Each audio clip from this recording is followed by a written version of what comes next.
क्या आपने कभी सोचा है कि दुनिया के सबसे ताकतवर कहा जाने वाला शख्स कैमरे के सामने आकर सफाई देने पर मजबूर हो जाए? क्या आपने कभी ऐसे मंजर की कल्पना की है जहां व्हाइट हाउस का मालिक गिड़गिड़ाने वाली मुद्रा पर आ जाए और जिस देश को वह मिटा देने की बात करता है वही उसे नजरअंदाज कर दे? आखिर क्या हुआ है कि जिस ईरान को खत्म करने की धमकियां दी जा रही थी, आज उसी के सामने समझौते की गुहार लगानी पड़ रही है? अमेरिका के भीतर ट्रंप की जमीन खिसक चुकी है। इस पूरी कहानी में वाशिंगटन के गलियारों में बेचैनी है और तेहरान की सड़कों पर आत्मविश्वास। भारत के लिए यह खबर इसीलिए अहम है क्योंकि खाड़ी में उठने वाली हर चिंगारी हमारी अर्थव्यवस्था तक असर डालती है। और यह सिर्फ तेल की कहानी नहीं है, साख और अहंकार के टूटने की कहानी है। ट्रंप को लगा था कि वह युद्ध छेड़कर नायक बनेंगे, लेकिन अब वह उन्हें अपनी ही जनता के सांसद के सामने सफाई देनी पड़ रही है।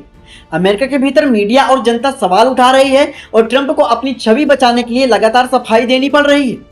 दूसरी तरफ ईरान ने साफ कर दिया है कि बातचीत सम्मान के साथ होगी वरना नहीं होगी। इसी बीच ट्रंप की बेचैनी इस कदर बढ़ गई है कि उन्होंने अपने करीबी लोगों को तैयार रहने के संकेत दे दिए और पाकिस्तान के जरिए रास्ता निकालने की कोशिश की जा रही है। लेकिन ईरान ने पाकिस्तान पर भरोसा करने से साफ इनकार कर दिया है, जिससे ट्रंप की रणनीति को बहुत बड़ा झटका लगा। जब कूटनीति के रास्ते बंद होने लगे तो ट्रंप धमकियों पर उतर आए और समय सीमा तय करने लगे, लेकिन ईरान ने इन सबको नजरअंदाज कर दिया है। अमेरिका के भीतर भी जनता अब इस कदर से जिससे सवाल पूछ रही है कि आखिर इसका फायदा क्या है, क्यों देश को इसमें झोंका जा रहा है। इसी के बीच ट्रंप ने एक कानूनी जाल में फंसते हुए नजर आ रहे हैं जहां संविधान उन्हें सीमित करता है और लंबे युद्ध के लिए सांसद की मंजूरी जरूरी बनती है। उनकी अपनी पार्टी के भीतर विरोध बढ़ रहा है और कई नेता खुलकर इस नीति के विरोध पर खड़े हो गए हैं, जिनसे उनकी स्थिति और कमजोर हो गई है। विपक्ष पूरी तरह से एकजुट है और ट्रंप को घेरने के मौका भी नहीं छोड़ना चाहते हैं। अगर ट्रंप सांसद से बचने की कोशिश करते हैं तो यह लोकतांत्रिक व्यवस्था के खिलाफ हो जाएगा और अगर सामना करते हैं तो हार का समय है। इसी दबाव में ट्रंप समझौते की राह तलाश रहे हैं, लेकिन ईरान अपनी शर्तों पर अड़ा हुआ है और किसी भी तरह का दबाव स्वीकार करने को तैयार नहीं है। इस पूरे घटनाक्रम में पाकिस्तान की भूमिका कमजोर पड़ती दिख रही है और भारत के लिए यह एक नया कूटनीतिक अवसर बन सकता है।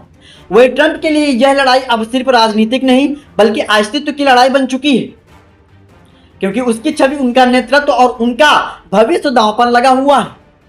अमेरिका के भीतर बढ़ती महंगाई और जनता का असंतोष इस संकट को और भी गहरा कर रहा है और ट्रंप की लोकप्रियता लगातार गिरती जा रही है। ईरान ने रणनीतिक रूप से खुद को मजबूत साबित कर दिया है और विरोधियों को उलझा कर रख दिया है, जिससे अमेरिका के सहयोगी भी असहज हो गए हैं और खाड़ी के कई देश अब तटस्थ रुख अपनाने लगे, जो ट्रंप के लिए एक बहुत बड़ा झटका है। इसी के बीच ट्रंप बातचीत के लिए बेचैन नजर आ रहे हैं और संदेश भेज रहे हैं कि किसी तरह समझौता हो जाए, लेकिन ईरान की शर्तें अपनी सख्त है कि उन्हें मानना ट्रंप के लिए हार स्वीकार करने जैसा होगा। भारत के नजरिए से यह बदलती विश्व व्यवस्था का संकेत है, जहां अब शक्ति संतुलन बदल रहा है और छोटे देश भी अपनी शर्तों बात पर मजबूत कर रहे हैं। अमेरिका के भीतर घरेलू दबाव लगातार बढ़ रहा है और जनता युद्ध के खिलाफ आवाज उठा रही है। आर्थिक चुनौतियां और राजनीतिक विवाद ट्रंप की मुश्किलें और बढ़ा रहे हैं। पाकिस्तान की मध्यस्थता बनाने की कोशिशें भी असफल रही हैं और उसकी साख पर सवाल उठा रहे हैं। वही भारत के लिए यह अवसर और चुनौती दोनों के लिए असंतुलन बनाए हुए है। अंत में यह पूरा घटनाक्रम बात का उदाहरण है कि अहंकार और जल्दबाजी कैसे बड़े संकट को जन्म देते हैं। ट्रंप एक ऐसे मोड़ पर खड़े हैं जहां हर फैसला उनके लिए जोखिम भरा है। अगर समझौता करते हैं तो राजनीतिक नुकसान और अगर नहीं करते हैं तो संवैधानिक संकट। आने वाले दिन तय करेंगे कि यह कहानी किस दिशा में जाती है, लेकिन यह साफ है कि ट्रंप का दबदबा अब पहले जैसा नहीं रहा और दुनिया एक नए संतुलन की ओर बढ़ रही है। अब हमें उस पर्दे के पीछे की कहानी को समझना होगा जिसे कूटनीति की भाषा में सह और मात का खेल कहा जाता है। ट्रंप की परेशानी सिर्फ यह नहीं है कि ईरान उसकी बात से नहीं मान रहा है, बल्कि उनकी असली चिंता यह है कि उनके अपने ही देश के भीतर उनके खिलाफ बगावत की आग भड़क चुकी है। वाशिंगटन में यह चर्चा तेज हो गई है कि इस टकराव से पहले खुफिया एजेंसी की चेतावनियों को नजरअंदाज किया गया है और अब वही सूचनाएं लीक होकर उनकी स्थिति और कमजोर कर रही है। भारत के लिए यह मामला बेहद अहम हो जाता है क्योंकि चाबहार जैसे प्रोजेक्ट और ऊर्जा आपूर्ति के इस क्षेत्र से जुड़ी हुई है। अगर हालात बिगड़ते हैं तो इसका सीधा असर भारत की अर्थव्यवस्था पर ही पड़ेगा। लेकिन ट्रंप की प्राथमिकता दुनिया नहीं बल्कि अपनी गिरती लोकप्रियता है। अमेरिका के भीतर सर्वे लगातार ये संकेत दे रहे हैं कि जनता अब सवाल पूछ रही है कि इतने लंबे समय बाद भी ईरान क्यों नहीं झुका हुआ है। यह वही बिंदु है जहां ट्रंप का दावा उल्टा पड़ गया और ईरान ने अपने अहंकार को ही अपने उनके खिलाफ हथियार बना लिया है। वह शांत रहकर ट्रंप की हर धमकी को कमजोर कर रहा है और यही मनोवैज्ञानिक बढ़त उसकी सबसे बड़ी ताकत बन गई। दूसरी तरफ ट्रंप की एक कूटनीतिक को तब सबसे बड़ा झटका लगा जब पाकिस्तान के जरिए बातचीत की कोशिश नाकाम हो गई और ईरान ने साफ कर दिया है कि ऐसे मध्यस्थ पर भरोसा नहीं है जो झुका हुआ हो। इसके बाद जो बयानबाजी हुई है उसने वैश्विक बाजारों में बेचैनी बढ़ा दी है और भारत जैसे देश को सतर्क कर दिया है, क्योंकि खाड़ी में हलचल का सीधा असर तेल और व्यापार में पड़ सकता है। अमेरिका के भीतर अब आर्थिक दबाव बढ़ रहा है, युद्ध का खर्चा जनता पर पड़ रहा है और महंगाई पहले से ही चिंता का विषय बनी हुई है। ट्रंप के सामने समर्थक भी अब सवाल पूछने लगे हैं कि इस संघर्ष में उन्हें क्या मिला है।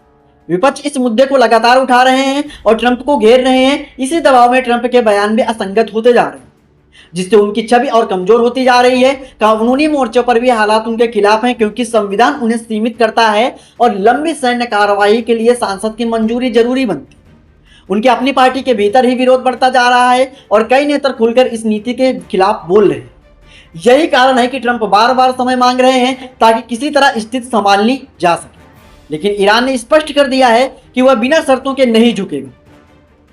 उसने अंतर्राष्ट्रीय मंच पर अपनी स्थिति को मजबूती से रखा हुआ है और उसने यह दिखाया है कि दबाव की राजनीति अब उसकी बेअसर कर रही है। इस पूरे घटनाक्रम में इजराइल की भूमिका भी महत्वपूर्ण हो गई है, क्योंकि तनाव का असर उस क्षेत्र पर भी पड़ रहा है। इससे ट्रंप की मुश्किलें और भी बढ़ गई, क्योंकि उन्हें अपने सहयोगी की सुरक्षा की सुनिश्चित करना ही भी बहुत जरूरी है। लेकिन सबसे बड़ी चुनौती उसका खुद का स्वभाव है, जो उन्हें समझौतों की दिशा में निर्णायक कदम उठाने को रोका रहा है। इसी बीच घरेलू विवाद और व्यक्तिगत आरोप उनकी छवि को नुकसान पहुंचा रहे हैं, जिससे उनके अंतर्राष्ट्रीय सौदेबाजी की क्षमता कमजोर हो जा रही है। ईरान की स्थिति का फायदा उठा रहा है और बातचीत को अपनी शर्तों पर खींच रहा है। समय बीतते बीतते ट्रंप पर दबाव बढ़ता जा रहा है और अगर जल्द समाधान नहीं निकला तो उन्हें गंभीर राजनीतिक और कानूनी चुनौतियों का सामना करना पड़ सकता है। अमेरिका के भीतर विरोध प्रदर्शन तेज हो रहे हैं और जनता शांति की मांग कर रही है। भारत के लिए यह स्थिति संतुलन बनाने की है, क्योंकि उसे अपने दोनों महत्वपूर्ण के संबंधों को संभालना है।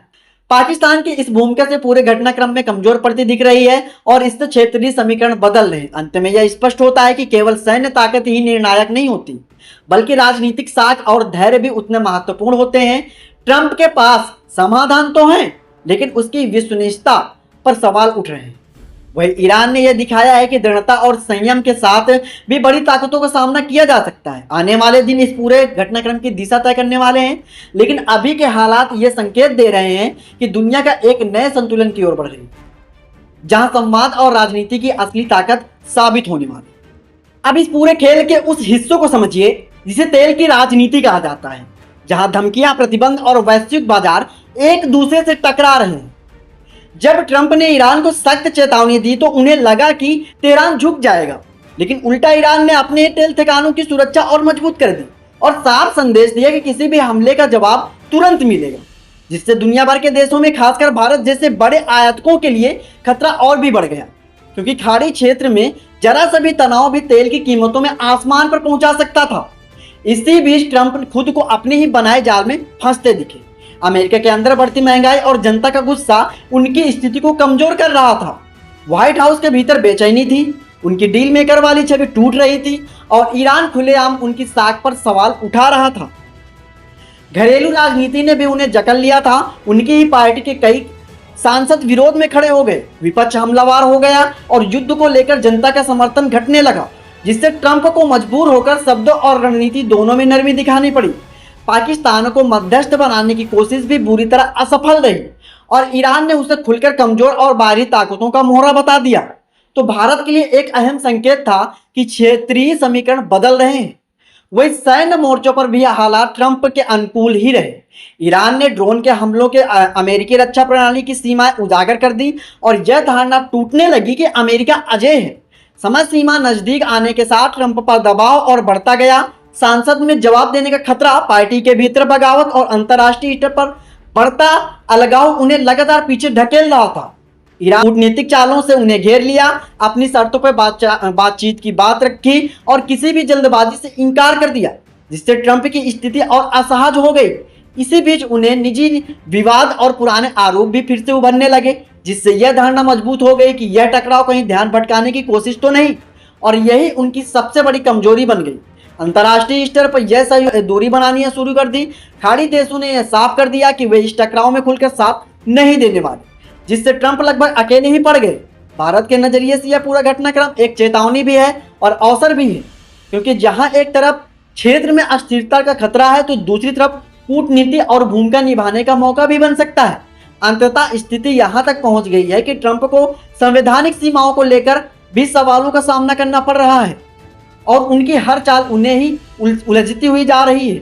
इस पूरी कहानी का निष्कर्ष यही है कि यह केवल दो देशों का संघर्ष नहीं है, बल्कि शांति, अहंकार और राजनीति का टक्कर है, जहां एक समय खुद को सबसे मजबूत मानने वाला नेतृत्व अब लगातार दबाव में दिख रहा है और दुनिया यह देख रही है कि कैसे हालात तेजी से बदलते हैं और कैसे एक आक्रामक शुरुआत धीरे धीरे एक कठिन और उलझी हुई स्थिति में बदल जाती है।